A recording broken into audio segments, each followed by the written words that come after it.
Halo, assalamualaikum warahmatullahi wabarakatuh. Kembali lagi di podcast Jejak Zaman. Kali ini saya bersama satu narasumber yang luar biasa. Beliaunya ini habis mendapatkan kesuksesan, berhasil menjadi dosen muda di sebuah universitas di Nusa Tenggara Timur. Kita perkenalkan Pak Tony namanya. Pak Tony, nama lengkapnya Antonius Tuantana Ruron MPD. Selamat pagi Pak Tony. Selamat pagi Pak Yan Surahman. Baik, pada kesempatan kali ini kita ingin tanya-tanya nih Pak Tony, bagaimana caranya Pak Tony bisa sukses menembus tes CPNS untuk dosen di salah satu universitas di Nusa Tenggara Timur. Mungkin bisa dijelaskan awalnya sebelum ada formasi itu punya bayangan tidak menjadi seorang dosen yang benar-benar profesional? Baik Pak Yan, ini pertanyaan yang sangat membutuhkan waktu yang panjang untuk diceritakan. Tapi bagaimana saya menjadi calon dosen itu sudah ada sejak saya berada di bangku kuliah S1. Itu cita-cita saya. Sebelumnya cita-cita saya menjadi dokter. Lalu ketika SMP, cita-cita saya berubah menjadi tentara. Ketika SMA menjadi guru. Dan ketika kuliah menjadi dosen. Dan sekarang cita-cita saya menjadi bahagia. Luar biasa, tujuan akhirnya adalah untuk bahagia. Jadi Pak Tony sudah mengalami proses pergantian cita-cita. Bisa dihitung tadi ada 4 kali. Memang itu sangat wajar ya. Cita-cita itu berhubungan erat dengan pengetahuan kita pada waktu kita ditanya tentang cita-cita tersebut. Oke, pertanyaan berikutnya Pak Tony. Nah, CPNS untuk dosen ini kan persaingannya sangat ketat. Kemarin itu Pak Tony persiapannya bagaimana sehingga bisa menjadi seorang yang berhasil seperti sekarang ini?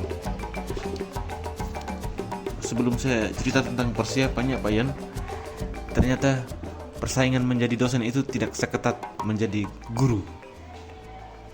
Karena berdasarkan data dari Dinas PKO Kabupaten Flores Timur, di Flores Timur ternyata kita kelebihan guru. Sehingga persaingan untuk menjadi guru akan semakin sulit dibanding persaingan menjadi dosen. Untuk persiapannya ya biasa-biasa aja, yang penting belajar. Sing penting yakin Pak ya. Baik, tentunya kami tidak percaya begitu saja, tidak mungkin modal nekat kemudian lolos. Ini mungkin Pak Tony bisa sharekan agar teman-teman tahu nih persiapan yang harus dilalui seperti apa. Karena dosen ini kan satu pencapaian yang dianggap oleh kebanyakan orang itu lebih tinggi daripada guru TK, guru SD, guru SMP atau guru SMA. Dosen mengajar mahasiswa yang notabene tentunya mereka punya intelijensi yang lebih tinggi ketimbang teman-teman yang mengajar di Dikdas atau juga di Dikmen. Jadi persiapannya Pak Yan, ini yang pertama sekali adalah bagaimana kita membentuk komunitas belajar bersama. Karena kalau kita belajar sendiri saat kita jenuh, tidak akan ada orang yang paksa kita untuk belajar. Tapi kalau kita punya komunitas belajar, kalau kita malas belajar ada yang ya, weh su, belajar su, bimbel jam 8 mulai. Dan yang paling penting adalah kita harus menginvestasikan uang kita untuk membayar pengajar yang cocok. Karena itu juga akan menjadi motivasi kita. Kalau kita tidak ikut belajar maka kita akan rugi 500.000. Itu motivasi negatif. Dan ketika punya teman-teman yang saling support, coba saling berikan soal untuk pelatihan, kerjakan soal dengan secepat-cepatnya. Dan yang berikut, ada materi-materi yang bisa didapatkan dari YouTube. Silakan didengar di sepanjang perjalanan di atas motor, sedang di kamar mandi, bisa pakai headset. Yang penting jangan sampai kesetrum. Baik, jadi Pak Tony rahasianya yang pertama itu dia mengikuti komunitas yang untuk persiapan PNS ini, CPNS ya. Nah, karena dia punya komunitas dan dia sering berkomunikasi di sana, dia menjadi terikut ritme untuk menjadi sesuatu yang lebih baik. Dan boleh diceritakan kan tidak Pak Ton? Ini setelah Pak Tony belajar bersama teman-teman di komunitas, kemudian Pak Tony melejit semangatnya karena harus berinvestasi 500.000 di situ. Tahapan apa yang sudah Pak lalui selama seleksi CPNS dosen ini? Tahapan yang pertama itu kita pendaftaran. Jadi pendaftaran kita upload berkas sesuai yang diminta persyaratannya. Lalu kita menunggu verifikasi dari panitia.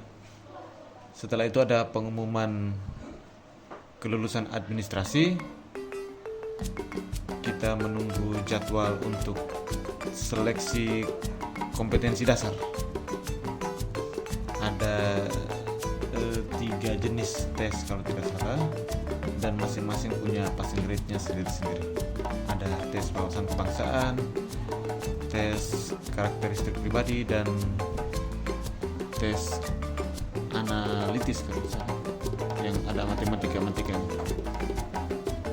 Setelah itu kalau lulus SKD dengan peringkat 1/3 dari formasi, maka kita lanjut ke tes SKB, seleksi kompetensi bidang.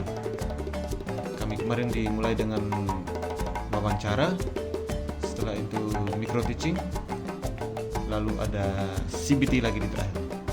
Untuk CBT tidak ada passing grade-nya, passing grade cuma ada di micro teaching dan wawancara. Luar biasa. Pak Tony sekarang kan kondisinya sudah ya katakanlah jadi dosen nih. Kira-kira ada perubahan tujuan hidup dan cita-cita tidak? Ini sudah tercapai cita-cita yang diinginkan pada waktu kecil. Sekarang mau jadi apa? Ini kan ibarat kita itu melihat ke atas pohon, kemudian kita sudah ada di ujung pohon, kita mau ngapain kalau sudah di atas pohon ini?